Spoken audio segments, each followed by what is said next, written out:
Hi everybody, we're going to start on all fours. We're going to think about placing our hands directly under our shoulders, taking the knees a little bit further back. Core is engaged and start to work with the breath. As we inhale through the nose, exhale through the mouth. I want you to start to come up to a cat position as you draw all the way through, drawing the elbows down, pushing through to cow. As we take it to spinal waves.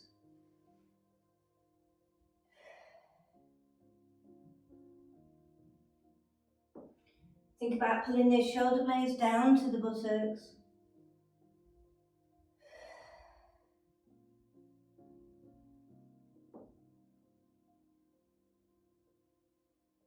We're going to extend the hands a little bit forward now and repeat the same movement. So we're getting a bit more deeper into the shoulders and pushing through.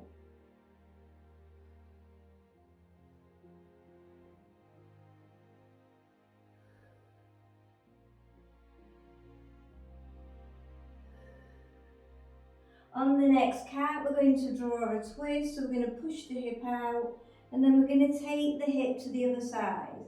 So we're grounding through the hands, and we're just swaying through the pelvis, getting directly from the back into the head of the hips. On the next one, you're going to work a twist, like you're twisting looking under your arm, and then you're twisting looking under the other.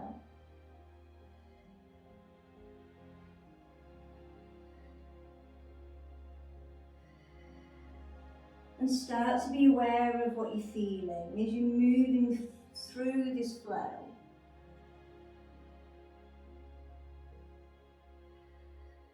One more either side. Last time. Carefully just have a bit of a reset of your wrists and start to shoulder roll. Releasing any tension that may be there. From the next movement, we're coming back down onto the wrists and we're going to work a hip circle. So we're going to guide with the knee. We're trying to not transfer to the other side and we're trying to think about the height of the circle that we're trying to draw.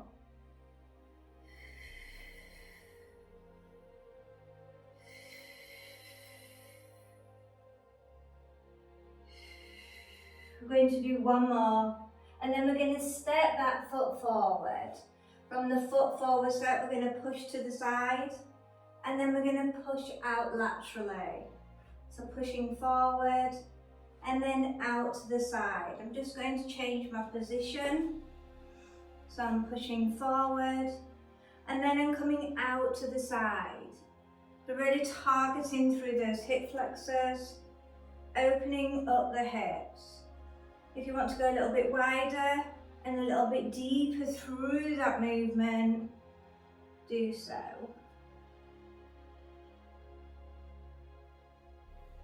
Couple more. Last set. From that position, I'm just turning again, take the leg out. We're going to work on the abductor pull back with the lat stretch. Coming back forward. 10 reps. So we're still trying to open up the hips, but now we're thinking also the upper body. You may want to stretch the arms out a little bit more forward and trying to push the chest down towards the thigh and the floor. You should feel a stronger stretch. You may have some tightness around the inner part of the thigh, the knee, just make sure you're aware of it. On the last one, we're going to carefully draw the knee back. If you need a wrist reset, do so. So I'm just going to switch round to the other side. So we're starting off with the hip circle, the outer, we're going to slow and carefully draw that circle, trying not to lean into the other hip. So we're letting the core take the movement. Start to be aware of how it feels.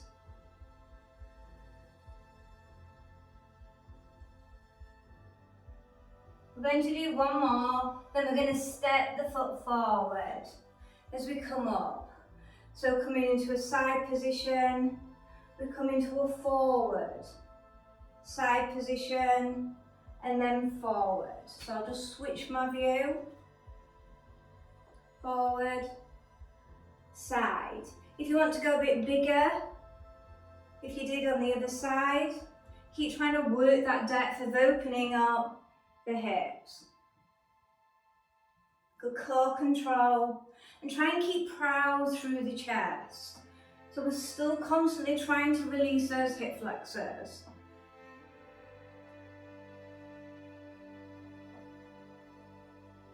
Last set.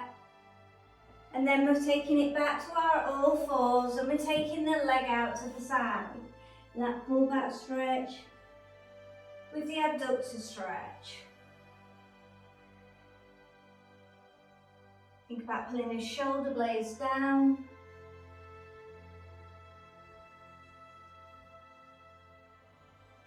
You want to extend the arms a little bit more forward, so you're really working through the length of the shoulder. Do so, but you may not sit back on that heel. Depends where your most important area is to release. So if you tighten the hips, I probably won't go as far forward with the upper. If you tighten the upper, I would extend a little bit further out of that comfort zone.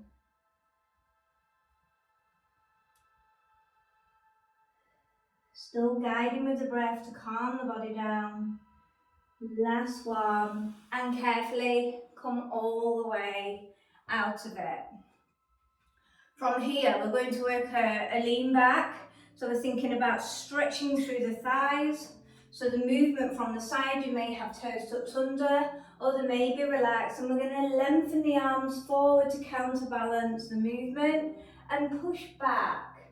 So we're trying to work on still releasing the upper body as well as working the thighs. Now you really want to stay in a plank position, so we're not doing a hip thrust, we're doing a lean back. You want to think about squeezing the buttocks, so you're trying to release those hip flexors the whole time. And start to be aware of how you feel as you are releasing the thigh area, the quadriceps.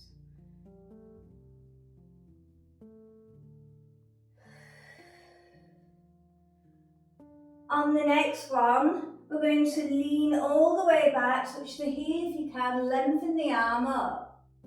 Carefully come out of the lean back, switch the arm in a windmill motion as you take it to the other side. So you'll feel more isolation in the front of the hip.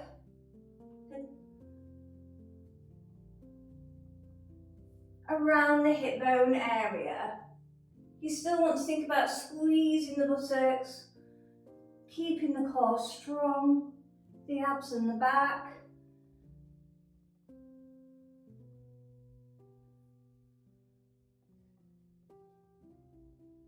Couple more. Last one. And release. Carefully coming all the way into a cross leg position. If this is not comfortable for you, sit which is best for you. We're going to extend the arms back to activate through the shoulders, and then we're going to come forward like we're C-curving the abs for a cat position. We're going to exhale, open through the shoulders. You should be getting an overarching of the lower back as we scoop forward, lengthening.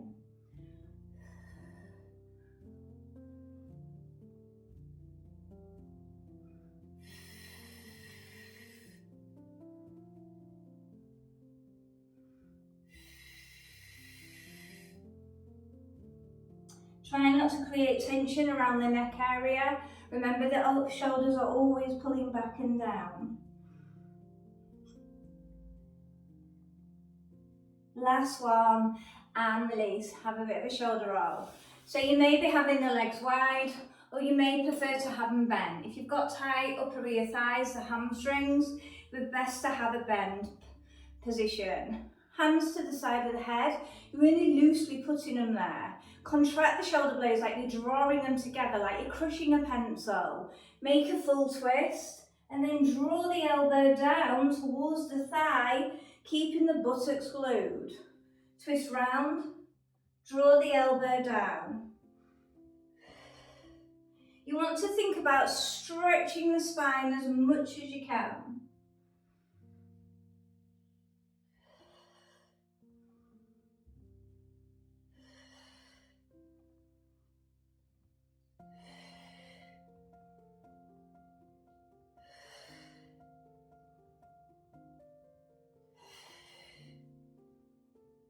Try not to push the neck.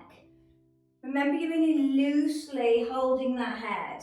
You want to think about the neck as part of the upper back, so it's not independent in this movement. Last one. From here, we're going to lengthen out and side bend. Slide in the arm. Switch to the other side. Slide.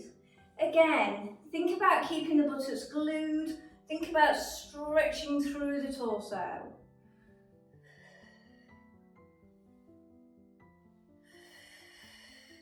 So we're really trying to zone in on the upper and lower body. So a nice little full body release.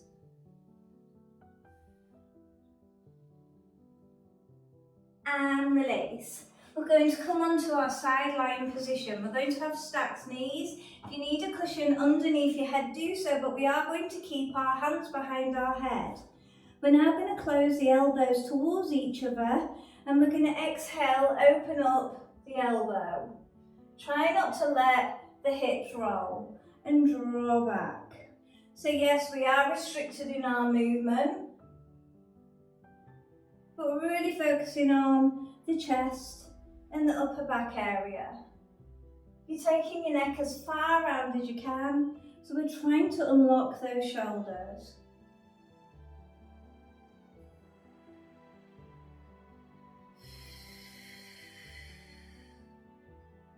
We're going to do one more, then we're going to lay fully on our back.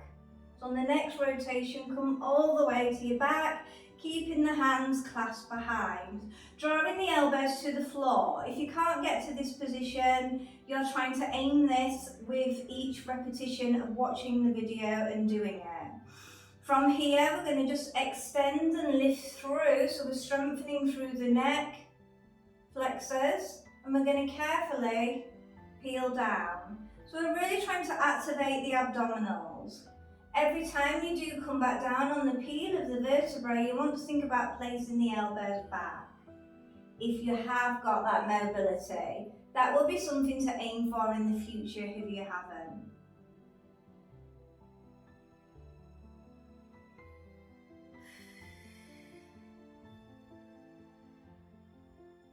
We're going to do one more to make 6. From this position, we're going to come all the way the other side, and we're going to work that same movement we did on the other, opening up the forearm, directly getting under the chest and the armpit. Really helps on releasing through the lap.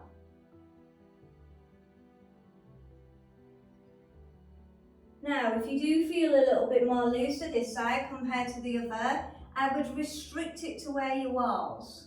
So we're always trying to aim for symmetry. We don't always want one side to be more flexible than the other. I would apply that core control.